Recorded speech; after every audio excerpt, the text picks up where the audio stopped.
because it's not level. His own is higher than his chair is higher. See, I'm higher than you.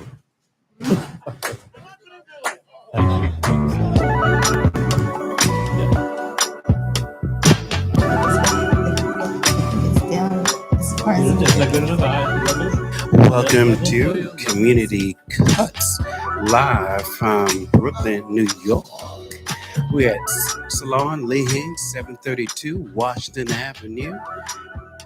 Hair salon that is for professionals, beauticians, professional barbers.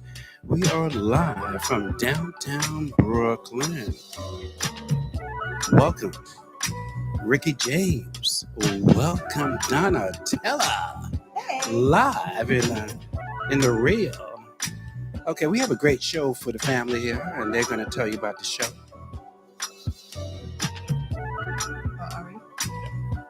Well, you're open, Ricky. Ricky, let's do it, Ricky. Open it up for us, Ricky. We're here waiting for you, Ricky. Brown House family, it is a pleasure to be back on the air.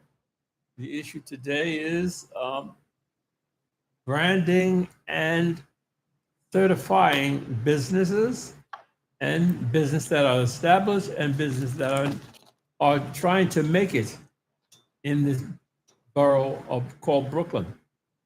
We have the pleasure of speaking on it and acting on these issues for business with Mrs.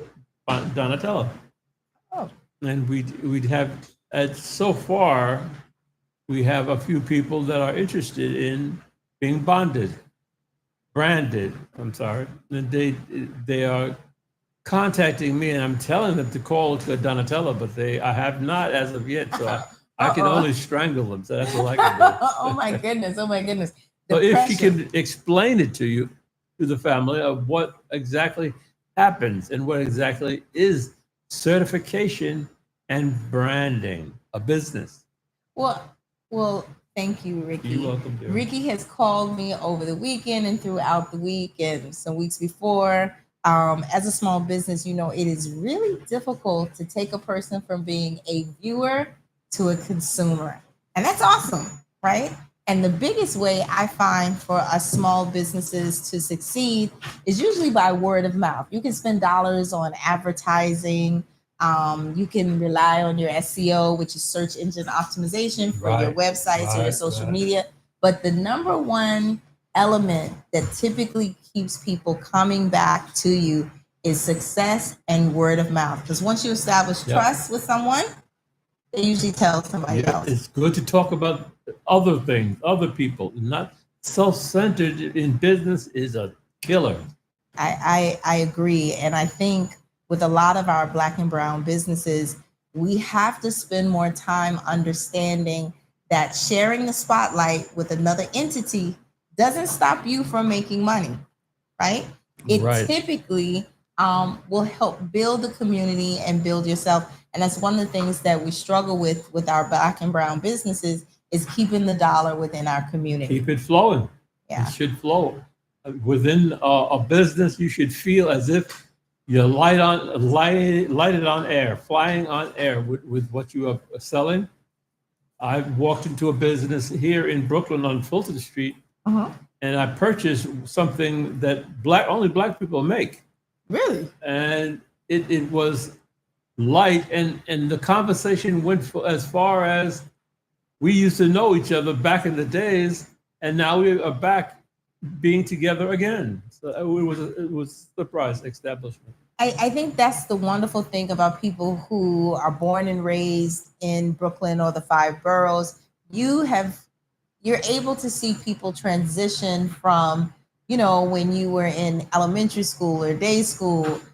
There are some people who might not have been as successful in high school, some who went on to college, some who are now entrepreneurs, or maybe they're stay-at-home parent. Because that can be a man or woman or however someone is identifying. Right. But no matter what it is you're doing, I want to say that we all are exercising branding to some degree, whether it is a small business, whether it is a a brand, or just yourself in general. We are all branding at all times. An example of branding is Coca-Cola. Yeah, that is You a see good it everywhere, every place. It makes you thirsty enough to go buy a Coca-Cola. It's funny that you say Coca-Cola because everyone has some sort of vice, and Coca-Cola has been my vice since since I was in college. I actually in college passed out and had to go to the hospital from a caffeine overdose. I was drinking back then. I was drinking Jolt. I don't know if you ever Yep, I've heard of Jolt. Yeah. I was drinking Jolt, and then later in my career, as my career first started, I was drinking Exenedrin, taking Exenedrin. I know the pills. No. Exenedrin used to be like one of those, like a Red Bull type of drink. Yes. And then they took Exenedrin. I think they took it completely off the market. Wow. But this is when I was working in World Trade Center. Maybe it was 3 Financial. I forget which one I was in first, but I was with the same company. My manager called me into her office and she said, "Hey, Donnatella, let me talk to you for a moment." And I was like, "Sure, what's up?" She said, "Your coworkers are, they're a little concerned. They said that you're flying around the office and you're snapping at people when they haven't done their deliverables. And I'm trying to figure out what you're doing." And I said, "Oh, well, I started taking Exenedrin now, and it helps me move around. But what happens with those drinks or on that another one? level. Yes, and then when it runs out, you crash." Yeah. Right. Well, as teenagers, as young adults, Mhm. we have all had an experience such as that. There's no one person that has bypassed that type of experience, being a student in college or someone playing in the street, living in the street. You have always passed on something that is in the market, like a brand. It was branded, and you took it to this extreme, and it affected you. Yeah. So you can brand a person, place, or thing, or a service, I think. Whether you are attaching a name and then your brand has certain colors that you identify with, or you as a person are identified as a brand. My brand is My Hungry World, and I like to exemplify community and everything that I'm hungry with, and that was the name that I came up with that represented everything that I thought encompasses what I want to do. Well, the world is very hungry. It is hungry. It not only man, but the earth itself does take from the earth in the atmosphere to itself, and it is a hungry world. I had the pleasure of seeing her show at the ending when she was signing off for the show itself. She talked as if she was talking right here. So it was nothing extreme, nothing hungry. It was something that was for the world to see. It's very nice. I enjoyed myself watching her. Well, I have to give credit. So to be clear, right? Because these little snippets on social media, people can take them and twist them. They go viral. I am a panelist on a show every Wednesday. Not my show. It's hosted by J.R. Giddens. It's called The Reset Talk Show. And this week they aired their 259th episode. Wow. Right? Which was really, really cool. There are about 5 or 6 other panelists on the show. There's Jeff Dismuke, which is a gentleman who joins remotely from Oregon. Dr. Shelly Ann Giddens, who is a retired pediatric doctor from Houston. We have a rabbi right here from Crown Heights, Rabbi Eli Coyne. And there is also a pastor who I attend his church on Sundays because it's on Utica, Pastor Louis Straker Jr., who I like a lot. And so then there's some reoccurring people. Like this week, we actually had a candidate for president in Guyana. Oh, president in Guyana. Very yeah. nice. And so it's really nice. it's equally as nice as when I come here and I'm in Salon Liang and I'm amongst the professional barbers and stylists that are here, and yourself.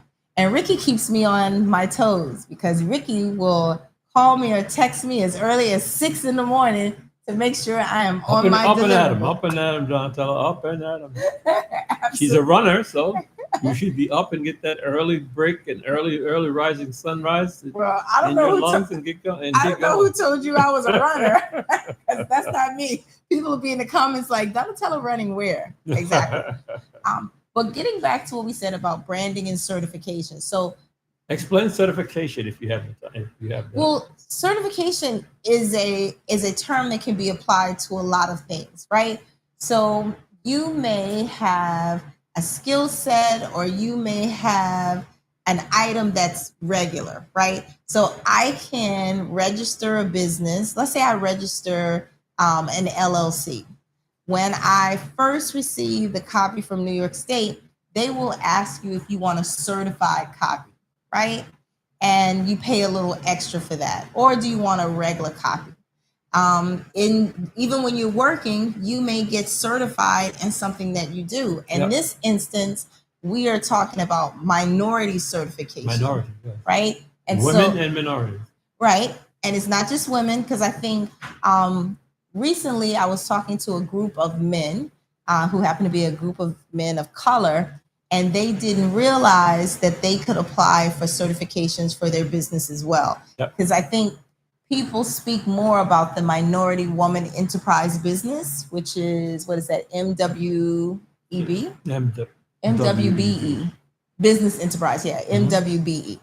But and minority women certification doesn't just mean Black and brown women. It's being a woman at all, because this world considers women to be a little less than a man, right? So if you're a woman, whether you are Black, white, Indian, Asian, whatever, you can apply for certification for your business.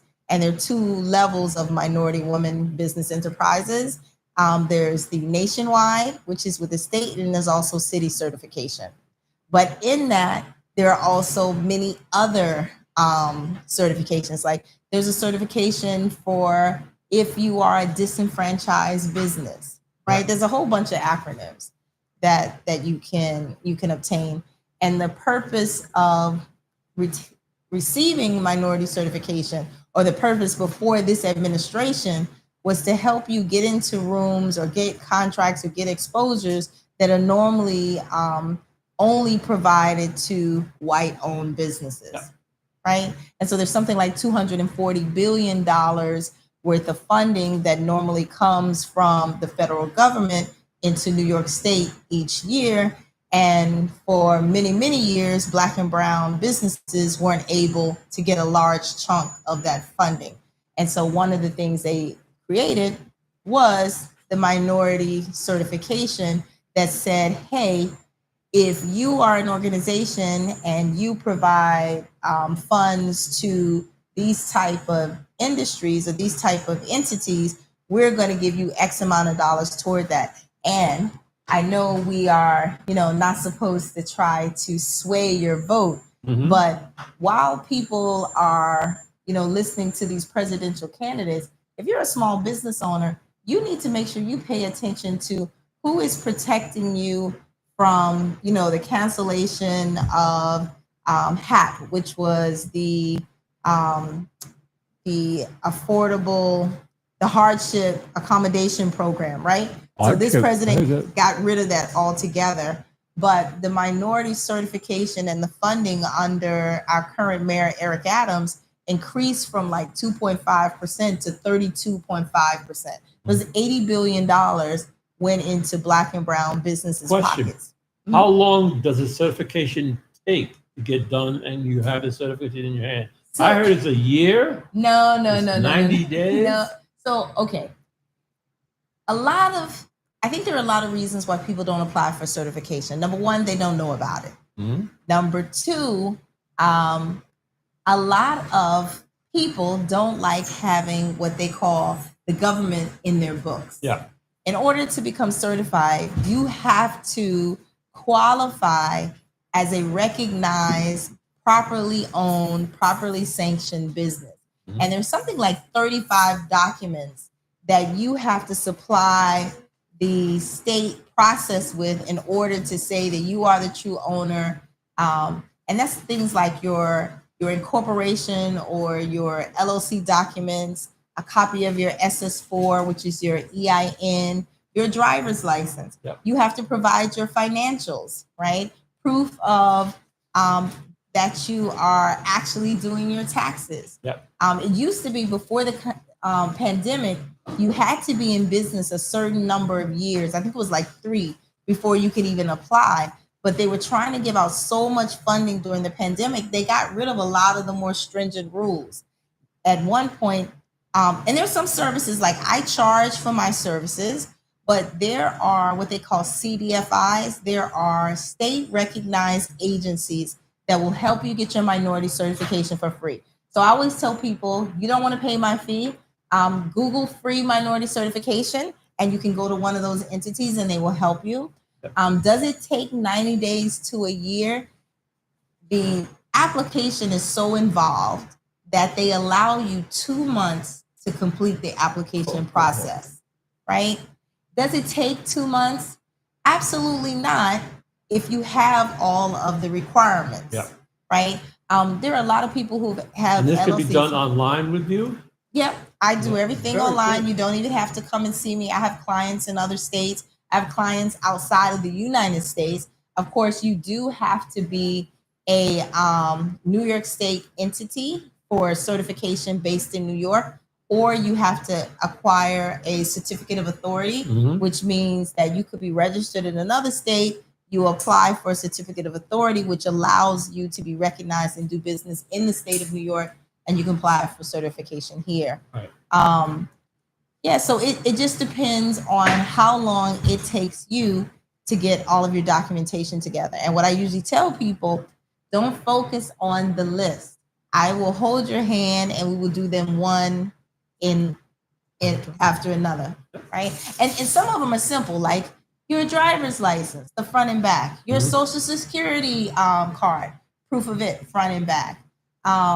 If you have a brick and mortar, a copy of your lease, things of that nature. Because you will, I guess you should not be surprised that there are tons of people trying to certify businesses that don't belong to them and then apply for grants and loans in those businesses' names, right? They did that in Harlem. I remember that. Yeah, well, they do it kind of everywhere. Today I was watching on the news where a reporter who I think was affiliated with MSNBC was reporting on a house in Queens where a couple had stolen the woman's deed while she's on her deathbed.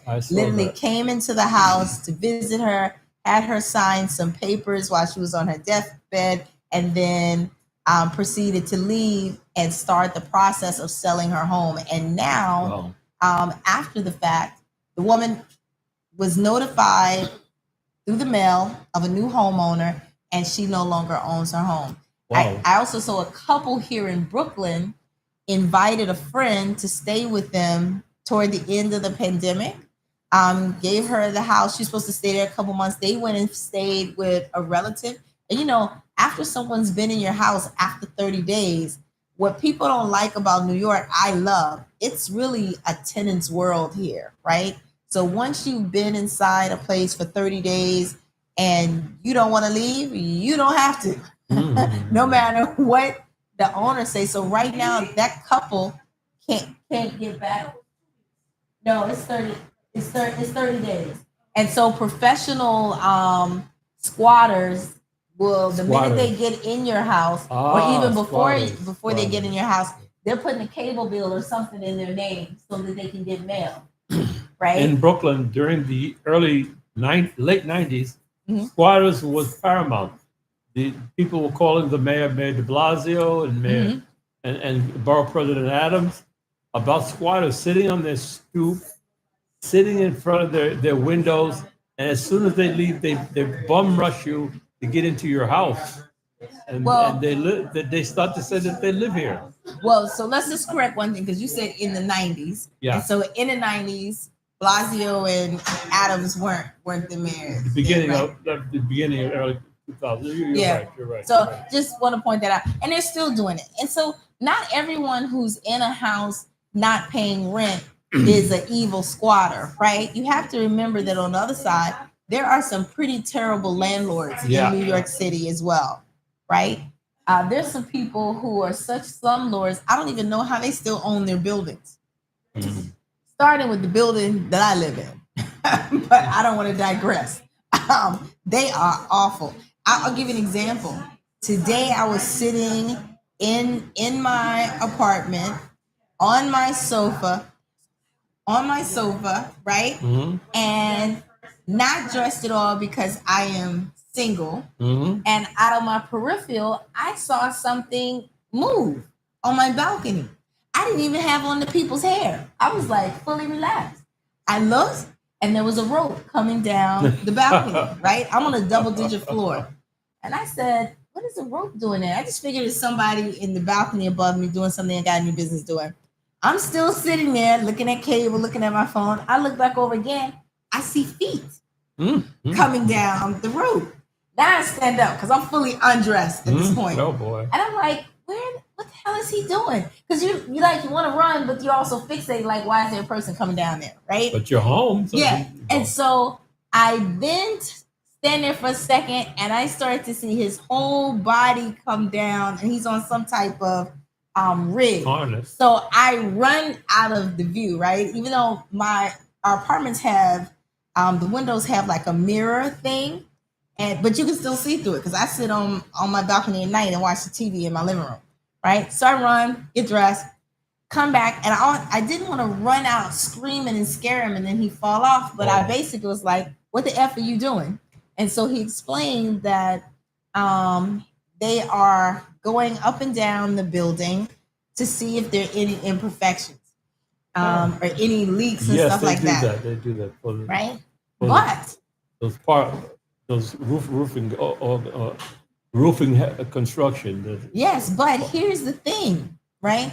So there's a history of this happening and people in the past, since I've been there 5 years, where people are naked in their apartments and they turn around and there's a person looking at them from the window because management doesn't properly notify you.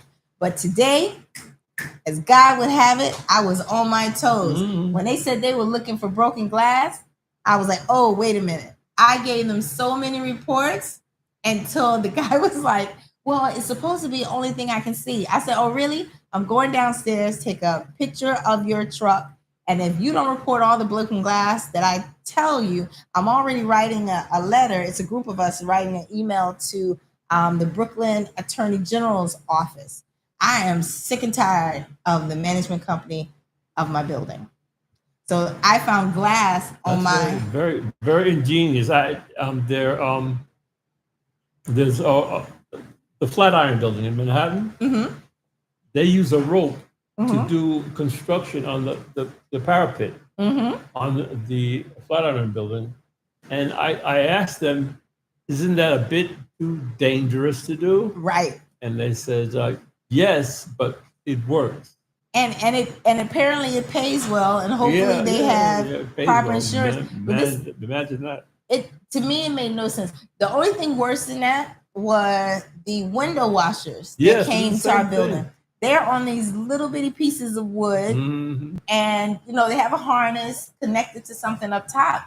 And I'm like, whoever you are married to or dating, they must have a high insurance policy because I don't know how they would do it.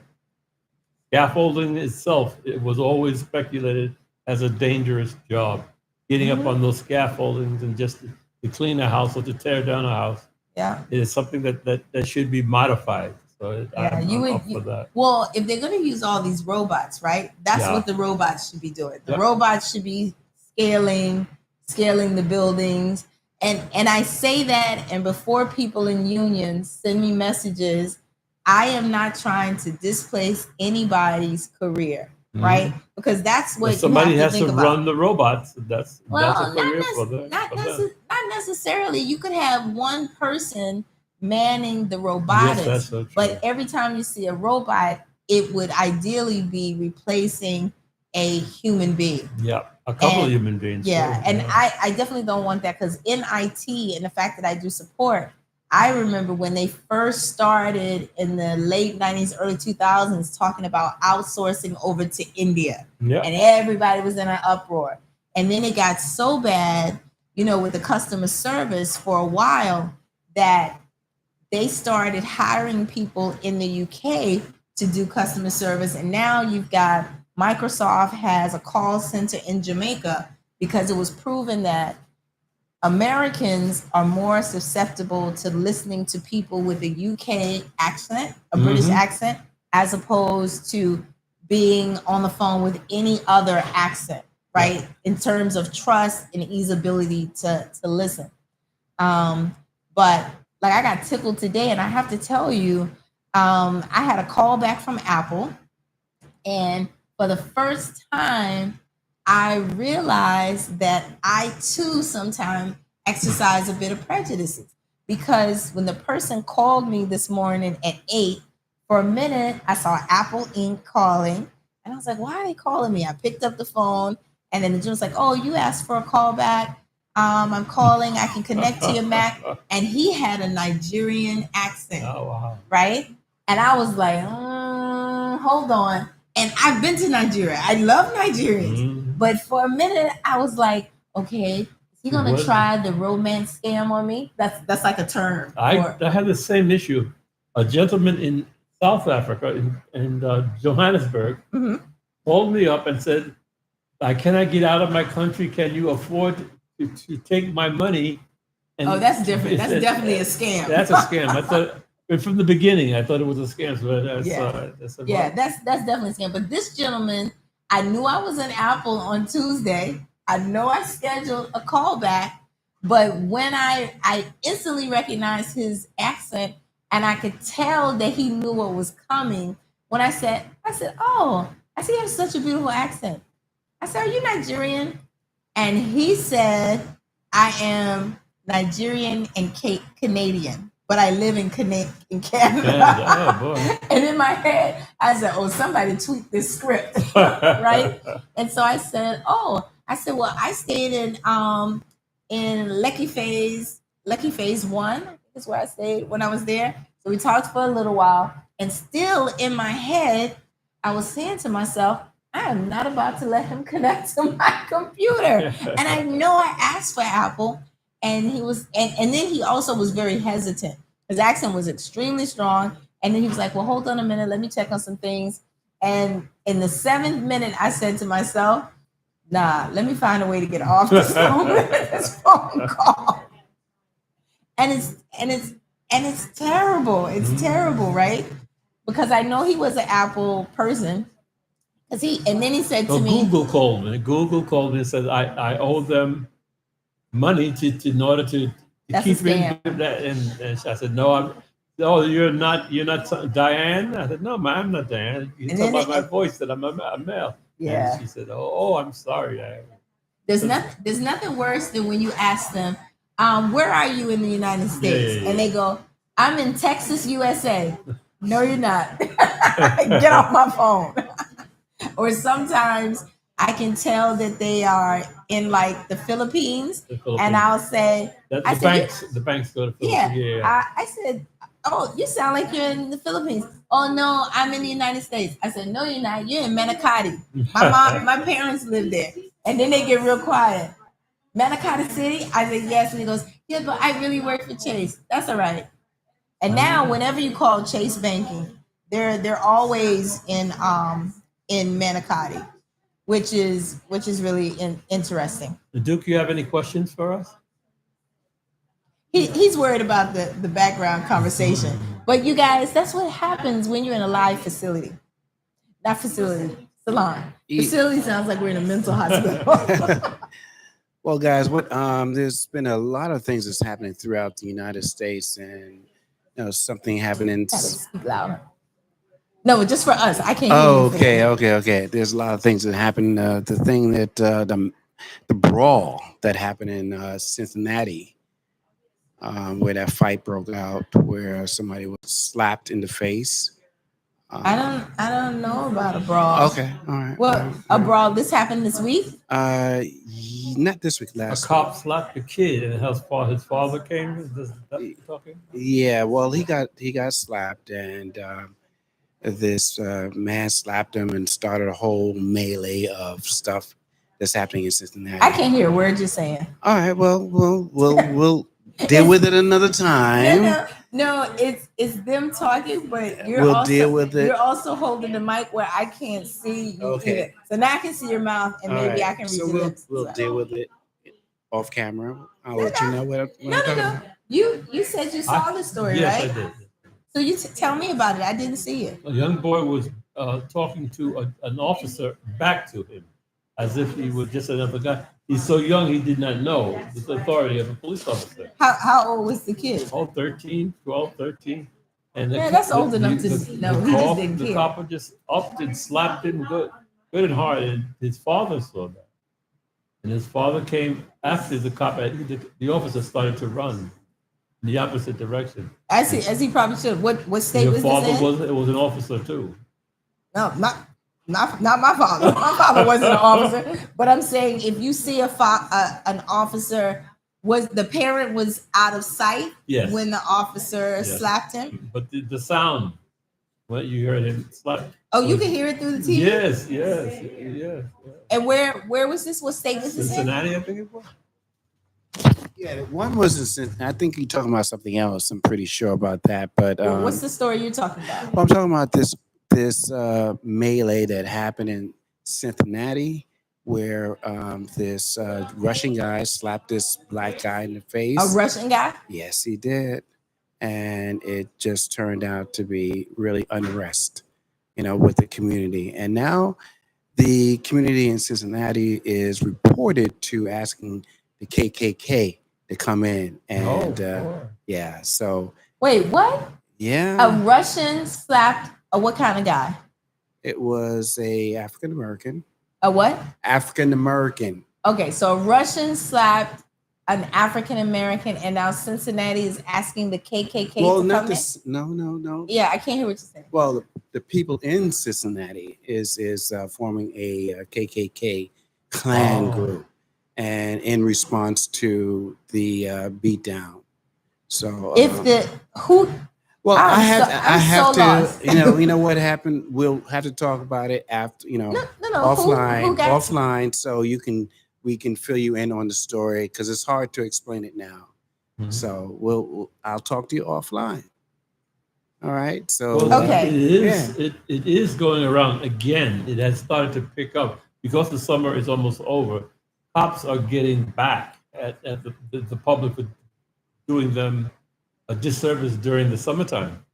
I don't think it has anything to do with the weather. I think that there are a lot of different caveats happening. So let's take New York City. Right now, there is, for me, I have a huge concern about upcoming Labor Day. Right. There is an initiative that there are no more illegal barbecues. Mm. So you can't barbecue outside your building. But you they can't- do it to jerk chicken when they're barbecuing chicken. Yeah, but you're talking about something else. Right. So you're talking about the actual action and functionality, what is key to Brooklyn. In Brooklyn, you're used to smelling jerk chicken or Right. whatever cooking. Those are the flavors of summer. But with the amount of gentrification, and this is my opinion, maybe not the opinion of the platform that I'm on or the individuals that I'm talking with, but with the amount of gentrification that's happening in Brooklyn, you have people who are moving to Brooklyn for the culture, but when they get into Brooklyn, they're realizing they don't really understand the real culture and they don't like it, right? So when Labor Day comes, they don't understand that Sunday night is Juve and people are outside. They don't want to hear the loud music that we're accustomed to hearing. They don't want to smell the smells that make Brooklyn, right?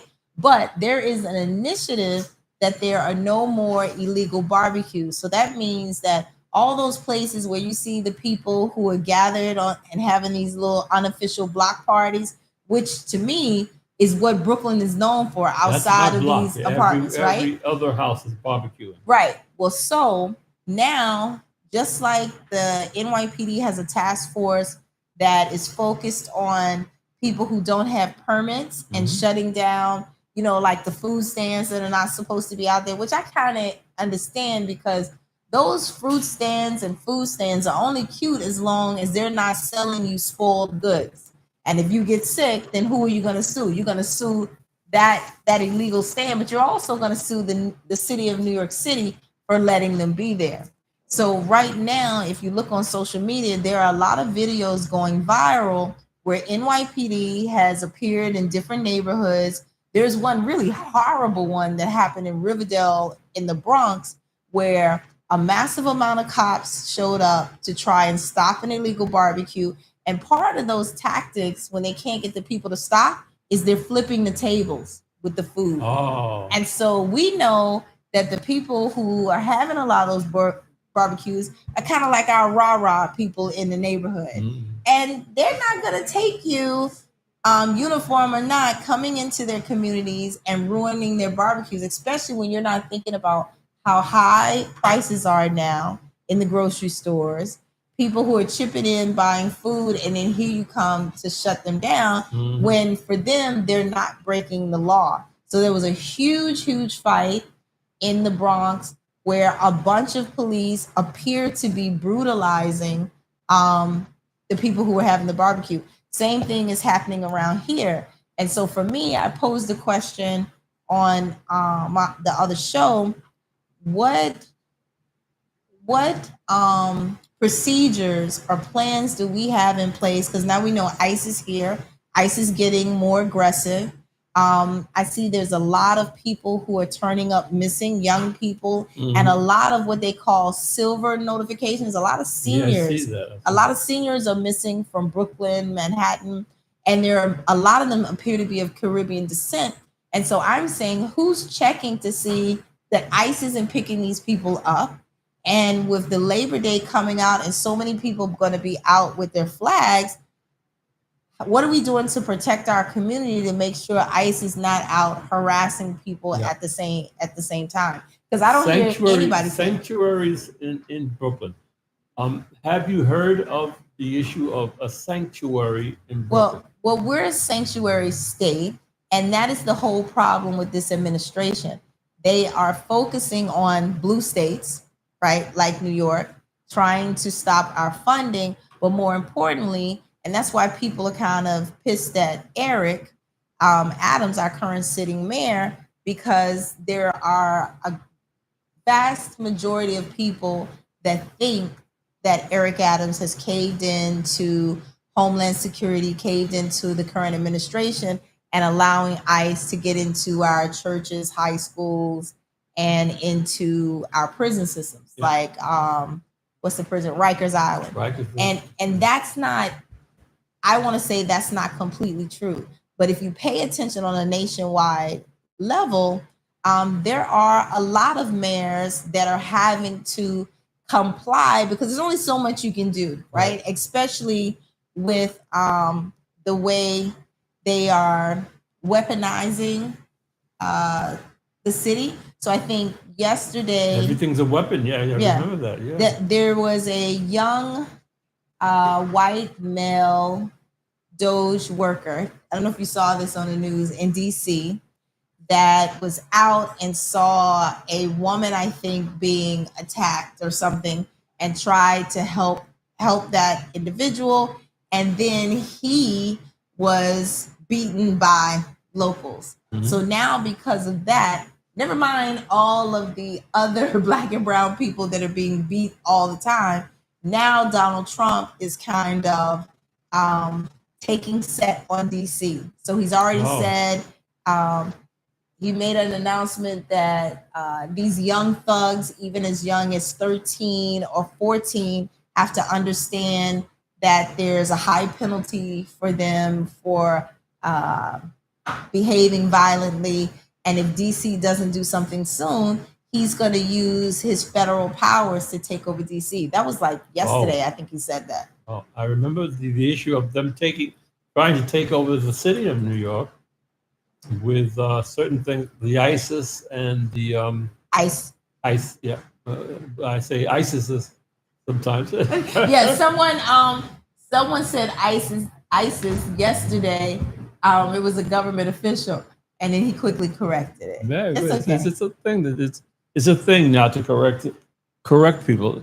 They corrected me, my name from EIE to EY, and that was a major production for some AT&T individuals. They closed down AT&T because of the fact that I was a customer of theirs many years. So They closed your account because of the spelling. They of your closed name? down the AT&T location where they kept spelling my name wrong. Oh, did you penalize them? I penalized them there. You guys don't mess with Ricky. I'm gonna tell you. Gonna tell you. It is a point of fighting back. So that's my issue. You don't use your hands most, especially nowadays. You're fighting with your fists. You're doing the wrong thing. So no, agreed. And I could not survive in jail with a big girl named Bertha trying to be my friend. So I try to fight people with my brain and my mouth, because I will tell you a thing or two. Yes, family, we come to that time where we're gonna. Oh, that was fast. Yes, a lot of great energy here at Salon Lane. It was pretty quick. Yes. An hour. Yeah. Well, we're gonna meet the mayor and we're gonna talk to him about all these things that you've been talking about. So I want to say thank you, Ricky James. Thank you, Donnatella. Well, should I say Donna or should I say Donnatella? You should say Donnatella. Donnatella. I remember you got on me before for that. So anyway, much love to you guys. And next week, we're going to be talking about different things next week. And Donnatella, you're going to bring that subject back to us. I'm going to say good night to the family, the Community Cuts family. Thank you. And we're here. Thank you. Good night, Community Cuts. Good night. My brother's trying to kill me on the phone. Uh-oh. I have to call him back. Yes, just like my brother. My younger brother. Yeah.